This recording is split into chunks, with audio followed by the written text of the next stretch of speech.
అలాగే మహిళ ఆర్థిక స్వాతంత్రం చాలా ముఖ్యం. ఆర్థిక స్వాతంత్రం అనేది కేవలం మీరు డబ్బు సంపాదించినంత మాత్రమే దక్కేది కాదు. సంపాదించిన మొత్తాన్ని తెలివిగా మదుపు చేస్తేనే అది సిద్ధిస్తుంది.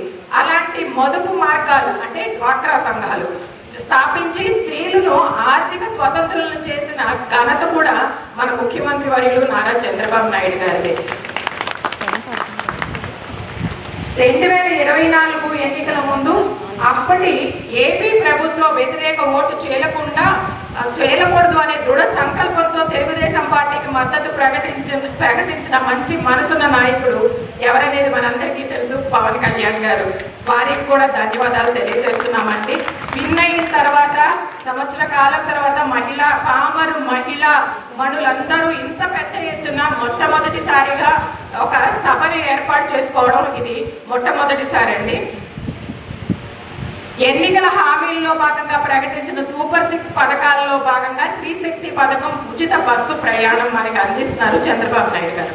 ఈ దీనిలో మన రాష్ట్రంలో మొత్తం 11,449 బస్సులు ఉన్నాయండి మనకి. అందులో 74% అంటే 8,458 బస్సులు మన కోసం ఉచిత బస్సులుగా తిప్పుతున్నారు చంద్రబాబు నాయుడు గారు, కూటమి ప్రభుత్వం. అంటే 74% బస్సులు ఉచితం మనకి.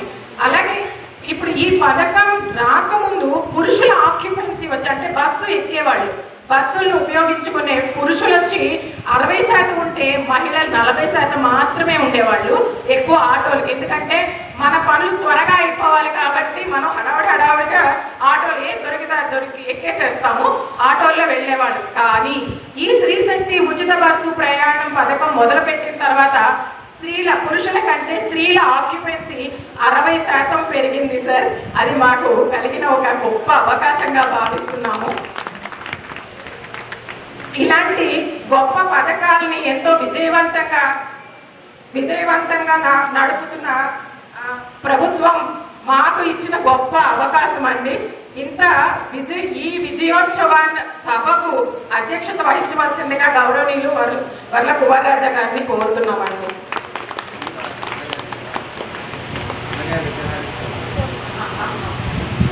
ముందుగా మన అన్నగారు పార్టీ వ్యవస్థాపకులు విశ్వవిఖ్యాత నట సార్వభౌమ నందమూరి తారక రామారావు గారికి పూలమాల వేసి నివాళులు అర్పిస్తామండి. ముందుగా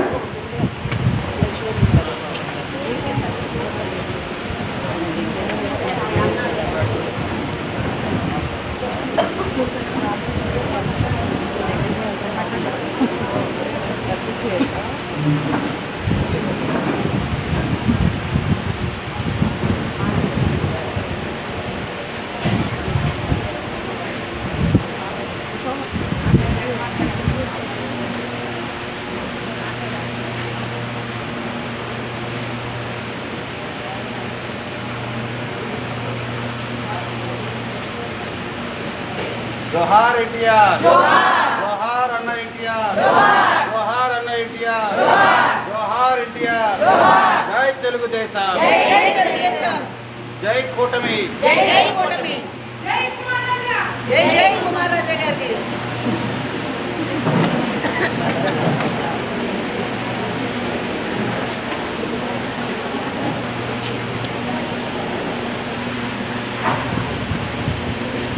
ఒక్కసారి ఇందాక మైక్ లేదు సార్, చాలా చక్కగా ఒక స్లోగన్స్ చెప్పారు. ఒక్కసారి మనం చెప్తాం. జోహార్ అన్న ఎన్టీఆర్, జోహార్ అన్న ఎన్టీఆర్, జోహార్ అన్న ఎన్టీఆర్. వర్ధిల్లాలి చంద్రబాబు గారి నాయకత్వం, వర్ధిల్లాలి చంద్రబాబు గారి నాయకత్వం, వర్ధిల్లాలి పవన్ కళ్యాణ్ గారి నాయకత్వం, వర్ధిల్లాలి నారా లోకేష్ బాబు నాయకత్వం, వర్ధిల్లాలి వర్ల కుమారరాజా గారి నాయకత్వం, వర్ధిల్లాలి వర్ల కుమారరాజా గారి నాయకత్వం, వర్ధిల్లాలి వర్ల కుమారరాజా గారి నాయకత్వం. ఈ సభకు అధ్యక్షత వహించవలసిందిగా గౌరవనీయులు వర్ల కుమారరాజా గారిని కోరుతున్నామండి.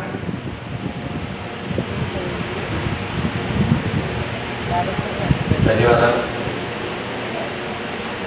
లేచింది మహిళా లోకం, బయట ఉండిపోయింది పురుష ప్రపంచం. ప్రత్యేక అతిథులు కాబట్టి మమ్మల్ని రాణించారు. ఇది మహిళా శక్తి, ఇదే స్త్రీ శక్తి. మర్చిపోరంట. లేచింది మహిళా లోకం, బయట ఉండిపోయింది పురుష ప్రపంచం. మరి ముఖ్యులు కాబట్టి మమ్మల్ని రాణించారు వేదికపై. ఓకేమ్మా? మరి ఇది ముఖ్యమంత్రి చంద్రబాబు గారి యొక్క ఆశయం, ఆయన ఆలోచన. మహిళల్ని మహాశక్తిగా చేయాలని, వారికి ఆర్థికంగా ఫైనాన్షియల్ హార్డ్షిప్స్ ఇచ్చి వాళ్ళని ఫ్రీ చేయాలని, ఆర్థికంగా వాళ్ళ కాళ్ళ మీద వాళ్ళు నిలబడే ఒక వ్యవస్థను ఏర్పాటు చేసే అవకాశం చేయాలని, అదేవిధంగా ఈ మహిళలందరూ కూడా స్త్రీ శక్తి ద్వారా ముందడుగు వేయాలని. పురుషులు ఇప్పటి వరకు ముందడుగు వేసుకుంటూ కొన్ని దశాబ్దాలుగా ఉన్నారు. ఇక మీరు స్లో అంటే వెనకడికి వేస్తారా, అక్కడే ఉంటారు. కానీ స్లో అవ్వాల్సిందే, మహిళలకి అవకాశం ఇవ్వాల్సిందే. రిజర్వేషన్ దగ్గర మొదలుపెట్టి ఆంధ్ర రాష్ట్రంలో ఈ 13 నెలల్లో సుపరిపాలన తొలి అడుగు భాగంగా మాన్యశ్రీ గౌరవనీయులు ముఖ్యమంత్రి నారా చంద్రబాబు నాయుడు గారు ఆయన ప్రమాణ స్వీకారం చేసిన రోజు నుంచి మహిళలకి అడుగడుగున పెద్ద పీట వేస్తూ వస్తూనే ఉన్నారు. మహిళలకి ధైర్యం నింపుతూనే ఉన్నారు. ఈ రోజు మహిళా శక్తి వేదిక ఒక చోట రావాలంటే స్వచ్ఛందంగా మహిళా లోకం తరలి వచ్చింది, కదలి వచ్చింది, మహిళ ప్రపంచంగా మారిందంటే ఇది ముఖ్యమంత్రి చంద్రబాబు గారి యొక్క ఆలోచన మేరకు ఈ ఘనత అంతా కూడా చంద్రబాబు గారికి దక్కుతుంది.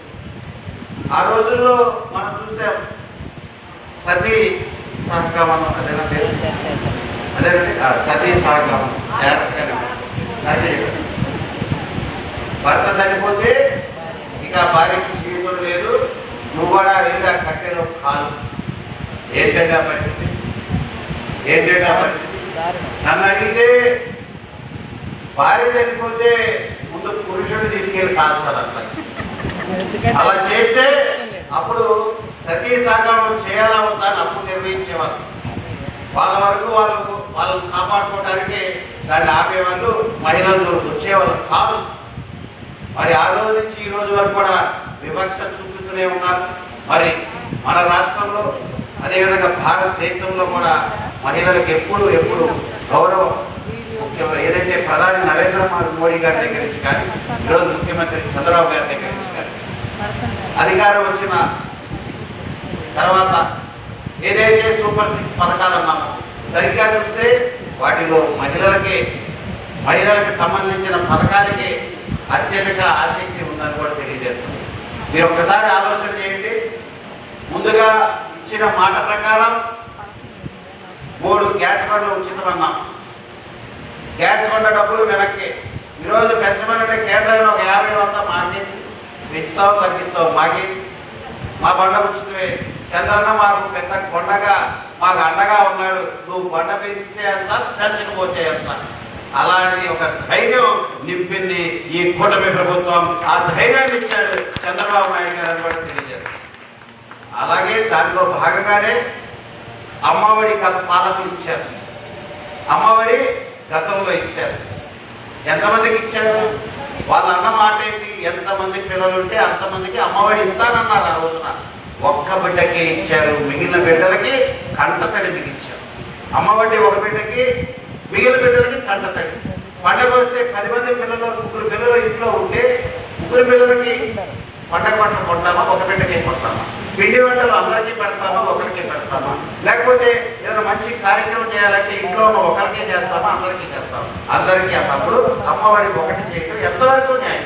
ఒక బిడ్డకి ఏమిటి ఎంతవరకు న్యాయం? ఆ కుటుంబంలో వివక్ష చూపించినట్టే ఆ కుటుంబంలో ఆ పిల్లల పసి మనసులో అంతర్యాలు ఏర్పాటు చేయడానికి ఆ రోజు గత పాలకులే కారకులయ్యారు. కానీ ఈరోజు ఆర్థిక ఇబ్బందులున్నా, ఎన్ని సమస్యలున్నా ఇచ్చిన మాట ప్రకారం తల్లికి వందనం, తల్లికి వందనం.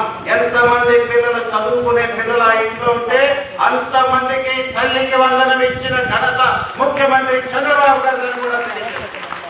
అసలు తల్లికి వందనం పథకం పిల్లల చదువు నిమిత్తం ఇదిగో డబ్బులు వేస్తున్నాం 13,000, 5 పిల్లలు ఉంటే 65,000 వేస్తున్నాం అనేది కాదండి. చదువు నిమిత్తం నన్ను అడిగితే నా పర్సనల్ ఒపీనియన్ కేవలం చదువు కోసమే ఆ పిల్లలకు ఆ డబ్బులు ఇవ్వట్ల. ఆ తల్లికి ఇస్తున్నాం గౌరవంగా. దేనికి గౌరవం? ఇదే పవిడిముక్కల మండలంలో మొన్న వీరంగి గ్రామంలో నెల క్రితం ఒక కార్యక్రమం జరిగింది, ఓనీల ఫంక్షన్. ఆ కార్యక్రమానికి నేను 3:30, 4 అయిపోయింది, ఆలస్యం అయిపోయింది. అయినప్పటికీ నా కోసం ఎదురు చూస్తున్నారు. వేదికపైకి వెళ్ళి 7వ తరగతి చదువుతున్న ఆ పాపకి అక్షంతలు వేశారు. సహజంగానే ఏమనుకుంటారు, ఎమ్మెల్యే మా కార్యక్రమానికి వచ్చాడు ఆనందపడతారు. కానీ ఆ పాప ఏడుస్తుంది. పాప ఎందుకు ఏడుస్తుంది నాకు ఒక నిమిషం అర్థం కాల. ఆ మొహంలో ఆనందం తట్టుకోలేక ఆనంద బాష్పాలని నాకు అర్థమైంది. మరి అలాంటిగా చూస్తే వాళ్ళ తల్లిదండ్రులు ఏడుస్తున్నారు. కాసేపటికి ఆ బంధుమిత్రులు అందరూ కూడా ఏడుస్తున్నారు. అందరూ వేదికపై దాదాపు అరగంట సేపు ఫోటోలే దిగారు. మరి అంత ఉద్వేగానికి గురవగల కారణం ఏమిటా అని నేను ఆలోచనలో వాళ్ళని ఏం అడగల. భార్య దగ్గర నడుచుకుంటూ వెళ్తే ఆ భార్య భర్త మా దగ్గర నాతో పాటు వస్తూ వాళ్ళన్న మాట 3 సంవత్సరాలుగా పాప ఓనీల ఫంక్షన్ ఎప్పుడు చేస్తారు నాన్న అన్నాడు. గ్రామాల్లో అందరు ఆడపిల్లలకి వాళ్ళ తల్లిదండ్రులు ఓనీల ఫంక్షన్ చేస్తున్నారు, మాకెప్పుడు చేస్తారు నాన్న అమ్మ అని అడుగుతుంది. రెక్కాడితే కానీ డొక్కాడిన భక్తులు మేము ఆడకెళ్ళి ఓనీల ఫంక్షన్ చేసేది, ఈ ఖర్చులు మేము ఆడ పెట్టుకునేవి అని ఆలోచిస్తున్న తరుణంలో 3 బిడ్డలున్న నా కుటుంబానికి ముఖ్యమంత్రి చంద్రబాబు గారు 39,000 తల్లికి వందన డబ్బులు పడ్డాయి. తల్లికి వందన డబ్బులతో మాకు ఆత్మవిశ్వాసం, ఆత్మగౌరవం, ఒక భరోసా, నమ్మకం వచ్చింది. 20,000 ఖర్చు పెట్టి ఓనీల ఫంక్షన్ చేశామన్న నా పాప ఈరోజు గర్వంగా చెప్పుకుంటుంది, మీ అందరి ఫంక్షన్కి ఎమ్మెల్యే రాలా, నా ఫంక్షన్కి ఎమ్మెల్యే వచ్చాడు, లేట్గా జరుపుకున్నా, లేటెస్ట్గా జరుపుకున్నా, ఫస్ట్ సిటిజన్ ఆఫ్ పామర్ నియోజకవర్గం ఎమ్మెల్యేనే తెచ్చుకున్నా అని ఆనందంతో 4 అయ్యేసరికి నువ్వు రాలేదని అప్పటికే 2 సార్లు ఏడ్చింది. నువ్వు వచ్చిన తర్వాత ఇక ఆనందం తట్టుకోలేకపోయిందన్న అని చెప్తుంటే నాకు కూడా కళ్ళు తమర్చినాయి. ఏంటి తమ్ముడు నీ పేరు చెప్పనా, బయటికి వెళ్ళినప్పుడు ఇలా జరిగిందని చెప్పనా అంటే, నా పేరు జగదీష్, కృష్ణాపురం వాసిని, అత్తగారి ఇల్లు వీరంగిలో ఉంది, ఇక్కడ జరిగింది కార్యక్రమం, నా పేరు చెప్పన్నా అని కూడా ఆ తమ్ముడు అన్నాడు. సాక్ష్యాలు కూడా ఉన్నాయని కూడా మీకు తెలియజేస్తాను. ఇది ఆ కుటుంబంలో ఈరోజు ఇచ్చింది కేవలం చదువు కోసం కాదు. ఈరోజు ఆ తమ్ముడు ఏమంటున్నాడంటే వచ్చే సంవత్సరం 39,000తో కూడా ఏం చేయాలో ఇప్పుడే ప్రణాళిక. ఇది ముఖ్యమంత్రి చంద్రబాబు గారు ఇచ్చిన ధైర్యం మహిళలకి. మహిళలు ఈ రోజున మహాశక్తులు ఎదగడానికి ఇది ఒక కారణం.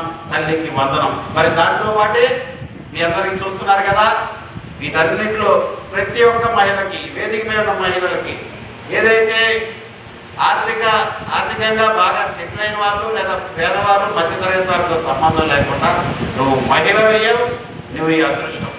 ఏమిటి? ఉచిత బస్సు ప్రయాణం. ఈరోజు ఏ బస్సు చూసినా కలకల్లాడిపోతాం, ఏ బస్సు చూసినా మహిళలతో కలకల్లాడిపోతాం. ఆ అవకాశం కూడా మన ముఖ్యమంత్రి చంద్రబాబు గారు ఇచ్చారు.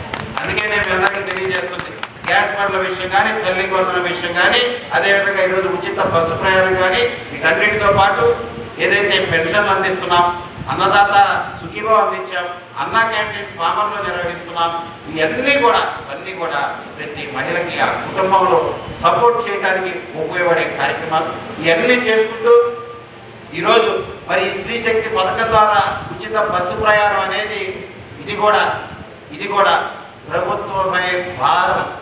ఎంత భారమో మీకు తెలుసు. ఒక బస్సు వెళ్తుంది, ఆ బస్సులో 10 మంది, 20 మంది, 15 మంది మించి పురుషులు లేరు. మిగిలిన 80% లేకపోతే ఏదైతే 25 మంది, 30 మంది మహిళలే ఉన్నారు, 10 మంది పురుషులు నిలబడుతున్నారు. అవునా తల్లి? ఆ పురుషులే టికెట్ డబ్బులు ఇస్తారు. అవునా? మరి మహిళలందరూ కూడా కూర్చొని ఎక్కడ కావాలంటే అక్కడికి వెళ్తున్నారు. వాస్తవం కదా? ప్రభుత్వంపై భారమే కదా, డీజిల్ భారం, కండక్టర్ చేతో, డ్రైవర్ చేతో, అలా బస్సు మెయింటెనెన్స్. ప్రభుత్వం ఇది భారంగా అస్సలు ఆలోచించదు, ఇది బాధ్యతగానే ఆలోచిస్తుంది. ఇది భారం కాదు. మహిళలకు మాట ఇచ్చా, గౌరవం ఇచ్చా, తగ్గట్టుగానే సూపర్ 6లో భాగంగా ఇది ఎప్పటికీ భారం కాదు, ఇది మా బాధ్యత అని కూటమి ప్రభుత్వం నిర్ణయం తీసుకుంది. ఎంత ఖర్చైనా పర్లేదు, మహిళలు సంతోషంగా ఉండాలి. నోరు బాగుంటే ఊరు బాగుంటుంది. మహిళలు సంతోషంగా ఉంటేనే రాష్ట్రం ముందడుగు వేస్తుంది, బిడ్డల భవిష్యత్తు బాగుంటుంది, ఆ ఇల్లులో వెలుగు ఉంటుంది, చీకటి పోతుంది. ఎందుకంటే ఆ మహిళ మొహం సంతోషంగా నవ్వుతూ ఉంది కాబట్టి. ఇది చంద్రబాబు గారి యొక్క ఆలోచన. ఆయన మానస పుత్రికే మహిళల్ని మహాశక్తిగా చేయాలనే ఆలోచనతో ఈరోజు ఈ రకంగా ఇంతమంది మహిళలు.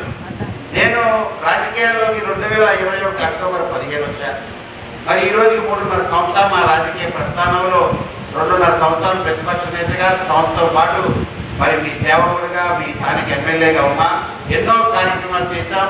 కానీ స్వచ్ఛందంగా మహిళలు స్త్రీశక్తి పథకానికి ఈరోజు వచ్చినట్టుగా గతంలో ఎప్పుడు కదలిరాలా. మరి ఈ రకంగా రావడం అనేది ఇది ఒక శుభ పరిణామం. దానికి తగ్గట్టుగానే నేను మీ అందరికీ తెలియజేసేది, ఈరోజు ప్రభుత్వం వీటితో పాటు డ్వాక్రా మహిళలు కానీ, అదేవిధంగా దానికి సంబంధించిన లోన్ల విషయంలో కానీ, అదేవిధంగా పర్సనల్ లోన్స్ విషయంలో కానీ, బీసీ ఎస్సీ ఎస్టీ సంబంధించి, అదేవిధంగా ఓబీసీ సంబంధించిన లోన్స్ ఇచ్చే విషయంలో కానీ, ఇతర విషయాలు అన్నింటిలో కూడా ఈ ప్రభుత్వం ఎప్పుడూ అండగా ఉంటుందని కూడా తెలియజేస్తూ, మరి నేను మీ కుమార్ రాజాగా మీ అందరికీ విజ్ఞప్తి చేసేది ఒకటే. ఈరోజు ఈ కార్యక్రమానికి వచ్చారు, మీ అందరికీ ధన్యవాదాలు తెలియజేస్తున్నాను. మరి మీరందరూ కూడా మీ గ్రామంలో మీ చల్లని చూపు, మీ ఆశీస్సులు చంద్రన్న వైపు ఈ కూటమి ప్రభుత్వానికి ఉండేలాగా మీరందరూ కూడా ఒక మంచి మాట ప్రభుత్వానికి అందించే విధంగా, ప్రభుత్వం గురించి మంచి మాట చెప్పే విధంగా మీరందరూ కూడా గ్రామాల్లో దీని గురించి చర్చ మొదలు పెట్టాలని కూడా విజ్ఞప్తి చేస్తారు. అర్థమయ్యేలా చెప్పాలి అందరికీ. ఈరోజు ఈ కూటమి ప్రభుత్వం ఏ రకంగా వెళ్తుందంటే త్రిశూల వ్యూహంతో వెళ్తుంది. త్రిశూల వ్యూహం ఎక్కడ విన్నారా ఈ పదం? ఏ సినిమాలు విన్నారు?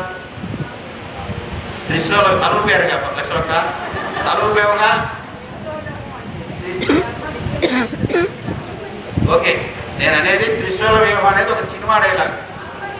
బాహుబలి సినిమాలు చూడలేదు అక్కడ. త్రిశూల వ్యూహం అది ఏమిటంటే ఒక చిన్న మాట చెప్పు. గత పాలకులు నవరత్నాలని చెప్పి ₹1 సంపాదన లేకుండా, సంపాదించడం చేతగాక నవరత్నాల ముసుగులు రాష్ట్రాన్ని తాకట్టు పెట్టారు, తగలబెట్టారు, ముప్పు తిప్పలు పెట్టారు. తహసీల్దార్ కార్యాలయం, కాలేజీలు, పోలీస్ స్టేషన్లు, రైల్వే స్టేషన్లు కూడా తాకట్టు పెట్టే దుస్థితికి వచ్చి రాష్ట్ర ఆర్థిక వ్యవస్థని కుక్కలు చెప్పిన విస్తరణ చేశారు. అది వ్యూహం లేదు, అదొక తుస్సు వ్యూహం, సూక్తి వ్యూహం. ఏమీ లేదు, ఎవరైనా చేస్తారు. ఇప్పుడు ఆ ఇంట్లో ఉన్నాడు, బయటికి పిలిచి నేను ఒక 50,000 ఇచ్చానంటే, కూర్చొని తిని తమ్ముడు అంటే 3వ నెలకు మళ్ళీ వచ్చి డబ్బులు ఈ తమ్ముడు అంటాడు, డబ్బులు అన్న అంటాడు. అంతేగా. మరి చంద్రబాబు నాయుడు గారిని త్రిశూల వ్యూహం ఏదైతే సూపర్ 6 ఒక పక్క అమలు చేస్తూనే సంక్షేమ కార్యక్రమాల్లో భాగంగా మహిళల్ని మహాశక్తులుగా చేస్తూ ఒకవైపు అయితే, రెండోది అభివృద్ధి. ఎక్కడ వెనకడుగు వేయట్లా అద్భుతంగా అభివృద్ధి కార్యక్రమాలు చేస్తున్నాం. చూస్తున్నాం కదా, 492 సీసీ రోడ్లు మన పామర నియోజకవర్గంలో మొదటి 9 నెలల్లోనే పూర్తి చేశాం. 492 సీసీ రోడ్లు పేమెంట్లు ఇవ్వటం కానీ, వాటిని పూర్తి చేయటం కానీ ఈ కూటమి ప్రభుత్వం మొదటి అడుగు. వాటితో పాటు ఏదైతే డ్రైనేజ్ వ్యవస్థను చేయడానికి ప్రణాళిక సిద్ధం చేశాం. ఇక్కడే వేల్పూర్ వంతెన ఇదే మండలంలో కూలిపోయింది. సరిగ్గా పోయిన సంవత్సరం సెప్టెంబర్లో, మీ అందరికీ తెలుసు, వరదలు వచ్చినప్పుడు పోయిన సంవత్సరం సెప్టెంబర్లో వేల్పూర్ వంతెన కొట్టుకుపోయింది. సహజంగా ఏంటి మరి అభివృద్ధి చేయాలి కదా, ఏం చేయాలి? గత పాలకులు ఏం చేశారు? కూలిపోయిన వంతెన అలాగే వదిలేశారు. కూలిపోవడానికి సిద్ధంగా ఉన్న వంతెనలు అస్సలు పట్టించుకోవాలి. కానీ మనం నెల రోజుల్లోనే ₹1 కోటి శాంక్షన్ తెచ్చాం, పని ప్రారంభించాం.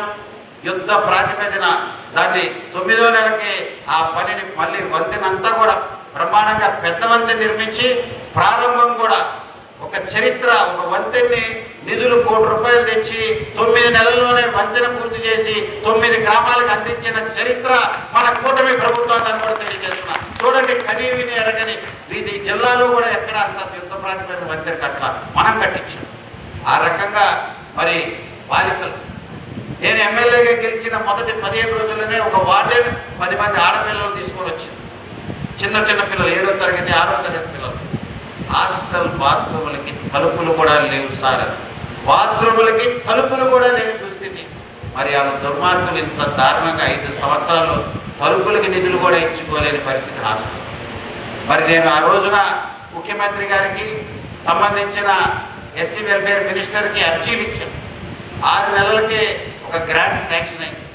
ఏమిటంటే రాష్ట్ర వ్యాప్తంగా 21 దళిత హాస్టల్కి 3 కోట్ల చొప్పున, ఒక్కొక్క హాస్టల్ 3 కోట్ల చొప్పున రాష్ట్ర వ్యాప్తంగా 21 దళిత హాస్టల్కి గ్రాంట్ ఇస్తే ఆ 21లో మన పామరకి 2 హాస్టల్ తెచ్చుకోగలిగా. 3 కోట్లు బాలుల కోసం, 3 కోట్లు బాలికల కోసం బ్రహ్మాండంగా. 3 లక్షల ఇల్లు ఎలా ఉంటుందో తెలుసు, 30 లక్షల బంగ్లా ఎలా ఉంటుందో తెలుసు. మరి 3 కోట్లతో ఏ రకమైన వసతులతో ఒక హాస్టల్ మన బీసీఎస్సీ పిల్లలకు ఉంటుందో ఆలోచన చేయండి. అంత పకడ్బందీగా అభివృద్ధి చేస్తున్నాం. వీటన్నిటితో పాటు బ్రహ్మాండంగా పామర బస్ స్టాండ్ 12 నెలల్లోనే అది కూడా సుపరిమాణంగా ఉంది. ఎన్టీఆర్ బస్ భవన్గా నామకరణం చేస్తున్నాం. 6 కోట్లతో కమ్యూనిటీ హెల్త్ సెంటర్ ఆసుపత్రి. వీటన్నిటితో పాటు all India institute of medical science ఏదైతే మంగళగిరిలో ఉందో మీ అందరికీ తెలుసు. అక్కడ ఏమిటంటే అత్యాధునికమైన వైద్యం, సూపర్ స్పెషాలిటీ వైద్యం. కిడ్నీ తీసి కిడ్నీ పెట్టాలన్నా, గుండె తీసి గుండె పెట్టాలన్నా ఉచితంగా చేసే కేంద్ర పాలిత all India institute of medical science వారి ఆధ్వర్యంలో కేంద్రం కనుసన్నాల్లో ఉండే ఆసుపత్రి.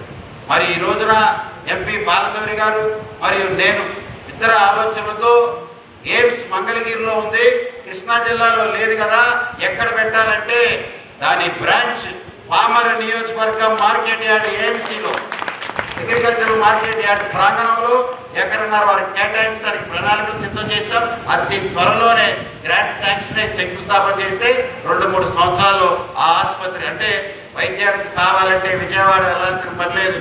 ఉయ్యూరు నుంచి మన దగ్గరికి, గుడివాడ నుంచి మన దగ్గరికి, మచిలీపట్నం, అవనగడ్డ, పెడ నుంచి కూడా పామర వైపు చూస్తారు.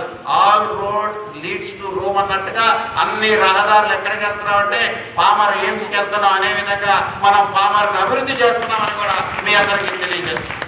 ఇలా సంక్షేమం, అభివృద్ధి వీటన్నిటితో పాటు మూడో వ్యూహం భవిష్యత్తు. మన బిడ్డల భవిష్యత్తు. ఏ ఉద్యోగాలు ఉన్నాయి తల్లి గత 5 ఏళ్లలో? ఏం పెట్టుబడులు వచ్చాయి 5 ఏళ్లలో? ఉన్నవారినే పారిపోయేటట్టు చేశారు.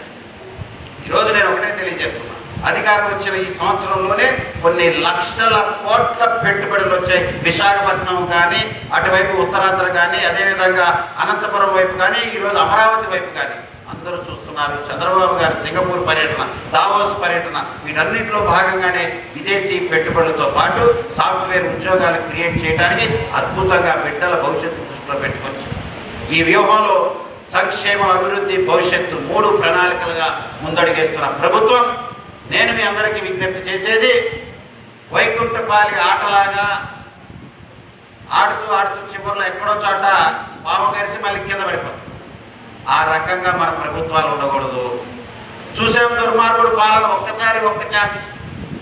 తన చెల్లే రాఖీ కట్టడానికి పోలా, తల్లే పట్టపగలు లైటింగ్లు అందరి మధ్యలో వెళ్ళి కనపడి దూరం నుంచి వచ్చేస్తుంది. ఎందుకంటే బాబాయ్ చావు ఏ రకంగా పొట్టను పెట్టుకున్నాడు ఎవరో చెప్పక్కర్లా, అందరికీ తెలిసిన విషయం. ఇంకా క్షమించేది ఏంటి తల్లి? మన బిడ్డలు చూసుకుందాం, మన భవిష్యత్తు చూసుకుందాం. చంద్రబాబు నాయుడు గారు మహిళల్ని మహాశక్తిగా చేయడానికి ఏ రకంగా తోడ్పడుతున్నాడో నేను చెప్పిన ఉదాహరణలే చాలు. వీటన్నిటికి మించి కుమార్ రాజా అనే ఈ అతి సామాన్యుడు మీ అందరి వాడిగా, మీలో ఒకడిగా, మీ శ్రేయోభిలాషిగా, మీకు సేవ చేసే సోదరుడిగా, సేవకుడిగా, మీ స్థానిక శాసనసభ్యుడిగా, మీ ఎమ్మెల్యేగా మీరు చూపించిన ప్రేమ, మీరు చూపించిన అభిమానం, మీరు వేసిన ఓట్లతో అతి సామాన్యుడైన ఈ కుమార్ రాజా అర్థమయ్యే రీతిలో చెప్పాలంటే మీరు వేసిన భిక్షతో ఈరోజు ఈ కుమార్ రాజా మీ ఎమ్మెల్యేగా ఉన్నారని కూడా మీ అందరికీ తెలియజేస్తున్నా. ఇదే ప్రేమ, అభిమానం చూపించండి, నన్ను ఆదరించండి, ఆశీర్వదించండి. రెట్టింపు ఉత్సాహంతో పనిచేస్తాను కూడా తెలియజేస్తున్నా. అద్భుతాలు చేస్తా, ఏదో అన్నీ చేసేస్తాను అబద్ధాలు చెప్పను. ఇచ్చిన మాట 70% కనుక పనులు పూర్తి చేయగలిగితే నేను అన్న మాట నెరవేర్చినట్టే అనుకుంటా ఇప్పుడున్న పరిస్థితుల్లో. కాబట్టి P4 చంద్రబాబు గారి మానస పుత్రిక P4 గురించి కూడా మీరు విన్నారు. P4 అంటే ఎవరో జేబులోంచి డబ్బులు ఇస్తారు, పేదవాళ్ళకి ఇస్తారు, ఇది ఎక్కడ జరుగుతుంది, ఎవరో నాయకులు ఇస్తారు, ఇది ఏం జరుగుతుంది అవ్వదని కొంతమందికి అపోహలు ఉన్నాయి. 2 ఉదాహరణలు చెప్తాను. ఆ ఉదాహరణ చెప్పాల్సిందే. ఒక డ్రైవర్ బయలుదేరాడు, చిన్నపారిపూడిలో ఒక డ్రైవర్ లారీ ఎక్కాడు, పంజాబ్ వెళ్ళి 3వ రోజుకు చనిపోయాడు. ఆ వ్యక్తి చనిపోయాడు. చనిపోతే అక్కడి నుంచి ఓనర్ అంటాడు, నేను తేలేను, ఇక్కడే పోస్ట్ మార్టం అయిపోయి ఇక్కడే పూజ చేస్తాం, పోలీసు అధికారులు కూడా అదే చెబుతున్నారు, లేకపోతే మీరు వచ్చి తీసుకెళ్ళండి అంటారు. ఆ డ్రైవర్ కుటుంబం 2 పిల్లలు, భార్య ఏం మాట్లాడతారు? ఆ తమ్ముడు అన్న వాళ్ళు ఎవరెళ్ళి పంజాబ్ వెంటనే వెళ్ళాలి, అక్కడికి ఎవరెళ్ళి ఆ బాడీని జాగ్రత్తగా తీసుకొస్తారు? తీసుకొచ్చిన తర్వాత ఆ కుటుంబానికి ఎవరు న్యాయం చేస్తారు? ఎవరు చేస్తారు? ఎవరు పట్టించుకుంటారు? ఆ గ్రామ పెద్దలా, కలెక్టర్ గారా, ఎమ్మెల్యేనా? కాదు, చంద్రబాబు గారి మానస పుత్రిక P4 పట్టించుకుందని కూడా తెలియజేస్తున్నా. 5 నిమిషాలు ఆలోచన చేశా. అర్ధరాత్రి 11:45 నాకు ఫోన్లు వచ్చింది. సాయంత్రం 7 గంటలకు చనిపోయాడని ఫోన్లు వస్తే ఏం చేయాలో తెలియక నాకు ఫోన్లు కొట్టారు. నాకు ఫోన్ చేసిన 5 నిమిషాలకే నేను ఆలోచన చేసింది. ఒక పెద్ద ఆయన అడిగా, సరే అన్నాడు, మనకు తెలుసు P4 చేద్దాం అన్నాడు. వాళ్ళ డీటెయిల్స్ తెప్పించి వెంటనే తెల్లారికల్లా 2 ఫ్లైట్ టికెట్లు 16,200 ఖర్చు పెట్టి 2 విమాన టికెట్లు ఆ కుటుంబంలో ఉన్న పెద్దలిద్దరిని ఫ్లైట్ ఎక్కించి హైదరాబాద్లో రిసీవ్ చేసి ఫ్లైట్ ఎక్కించి అక్కడికి వెళ్ళిన తర్వాత అక్కడి నుంచి అంబులెన్స్లో ఆ బాడీని తీసుకొచ్చి ఏర్పాటు చేసి వచ్చిన తర్వాత ఇంకొక P4 ఆ గ్రామంలో ఒక పెద్ద మనిషి ముందుకు వచ్చాడు. ఈ పరిస్థితులు చూసి 50,000 రూపాయలు పెద్ద కర్మ కార్యక్రమానికి కూడా ముందుకొచ్చి ఒక 50,000 సర్దాడని కూడా తెలియజేస్తుంది. మరి P4 పూనుకుంటే ఆ కుటుంబంలో, ఆ దళిత కుటుంబంలో వారి యొక్క ఆఖరి మజిలి గౌరవప్రదంగా జరిగిందని కూడా తెలియజేస్తున్నా. నీ తీసుకురాం, ఇక్కడే పాతేస్తాం, ఇక్కడే పూజ చేస్తాం అన్న పరిస్థితి నుంచి గౌరవప్రదంగా గ్రామస్తులందరూ కూడా వచ్చి ఘనంగా నివాళులర్పించారు ఆ కుటుంబానికి. మరి ఈరోజు ఆ P4 ద్వారా నిన్న ఆ చనిపోయిన కుర్రవాడి యొక్క దిన కార్యక్రమం నేను వెళ్ళా. 25,000 రూపాయలు నాతో కలిపి 1-2 నాయకులు ముందుకు వచ్చి మళ్ళీ P4 పథకం కింద మళ్ళీ ఆ కుటుంబాన్ని ఆదుకున్నాం. ఇంకొక 25,000 ఇచ్చి ఆ గృహిణి ఎవరైతే భర్త చనిపోయిన ఆ గృహిణి 2-3 నెలలు ఆమె సిద్ధమై చేసుకుంటానంటే గుడివాడలో ఆ గృహిణికి ఉద్యోగ అవకాశం కూడా సిద్ధంగా ఉంచామని కూడా తెలియజేస్తున్నా. ఇది P4 అంటే తెలియజేస్తున్నా. ఇదే పౌడిముక్కల మండలం కపిలేశ్వరం గ్రామంలో మేడపైన కుటుంబం పడుకోనుంటే 8:15కి గ్యాస్ బండ పేలిపోయింది. అందరూ ప్రాణాలు గుప్పెట్లో పెట్టుకొని బతుకు జీవుడా బతికాం, దేవుడు మనల్ని కాపాడాడు అని ఆనందపడాలా? లేకపోతే ఆ కుటుంబం ఆ గ్యాస్ బండ పేలుతుందో ఒక గోడ ఊడిపడిపోయి పిల్లలు కూడా సగం చిక్కిపోయి ఫ్రిడ్జ్ డోర్ ఊడి రోడ్డు మీదకి వెళ్ళిపోయి ఫ్యాన్లు పొక్కి మొత్తం ముడుచుకుపోయి డోర్లన్నీ ఇరిగిపోయి మొత్తం కూడా ఒక బాంబు వెళ్ళినట్టుగా ఉంది ఆ ఇల్లు. ఆ ఇల్లు చూసి ఏడవాళ్ళ ఆ కుటుంబం ఏం చేయాలి? దేవుడు ప్రాణాలు కాపాడాలని సంతోషపడాలా? ఈ రకంగా పరిస్థితి నుంచి ఎలా బయటకు వస్తామని ఆలోచన చేయాలా? మరి అధికారులు మరి ఎవరు తప్పిదో లేదు, మరి గ్యాస్ బండ లీకేజో ఏం జరిగిందో మరి అధికారులు కూడా ముందుకు రాలా. ప్రభుత్వ పరంగా ఏం సహాయం రాలా. మేము వెళ్ళి ఒక 10,000 రూపాయలు సహాయం చేసాం. వారు వాగి ఆ గ్రామ పెద్దలు మళ్ళీ పిలిస్తే వెళ్ళి ఒక 20,000 మళ్ళీ సహాయం చేసాం. సరిపోతుందా? చాలు. P4 పథకం కింద ఆ కుటుంబానికి ఆ గ్రామంలో ఉన్న ప్రవాసాంధ్రుడికి నేను ఫోన్ చేసి ఈ పరిస్థితులు నేను ఎక్స్ప్లెయిన్ చేస్తే 1,00,000 రూపాయల చెక్కు పంపించాడు.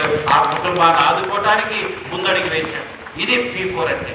మరి ఇన్ని మంచి కార్యక్రమాలు చేసుకుంటూ నిజంగా బాగా ఇబ్బందుల్లో ఉన్న కుటుంబ పరిస్థితులు చూసి ఈ రకంగా P4 ద్వారా సహాయం కూడా చేస్తున్నామని తెలియజేస్తూ మరి ఆదరించండి, ఈ ప్రభుత్వాన్ని ఆశీర్వదించండి. స్త్రీశక్తి పథకాల ద్వారా మహిళల్ని మహాశక్తి చేసే ఒక నూతన అధ్యాయానికి ముఖ్యమంత్రి నారా చంద్రబాబు నాయుడు గారు, పవర్ స్టార్ పవన్ కళ్యాణ్ గారు, లోకేష్ బాబు గారు తీసుకుంటున్న ఇలాంటి సంస్కరణలో అందరూ భాగస్వాములు కండి.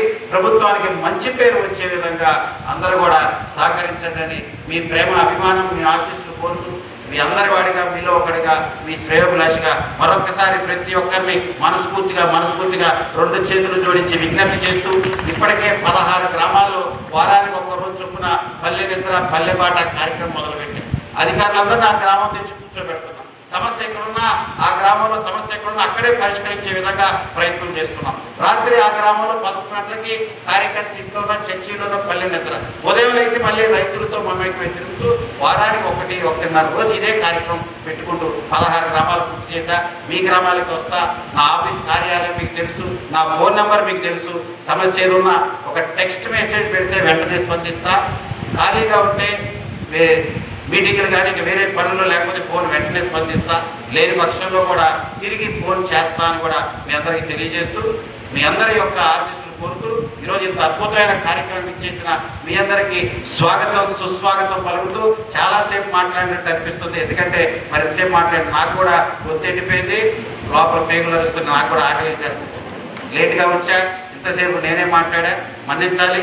మరి ఇంతమంది మహిళలను ఒకచోట చూసిన తర్వాత మరి కడుపు నిండిపోయింది, ఆనందం వ్యక్తం చేయాలి. మరి అన్ని విషయాలు చెప్పాలి కాబట్టి ఇంత సమయం తీసుకున్నాను. మరి జకా శ్రీనివాస్ అన్న గారికి పర్మిషన్ లేకుండా లోపలికి వచ్చారు.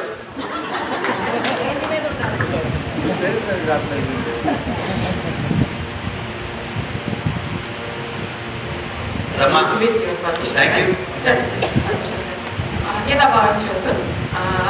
జిల్లా మహిళా వేదిక మీదకి రావాల్సిందిగా కోరు. పద్మక్కర్ ఎలా మర్చిపోయాం, భీష్మాచార్యులు పెద్ద రావాలి పైకి.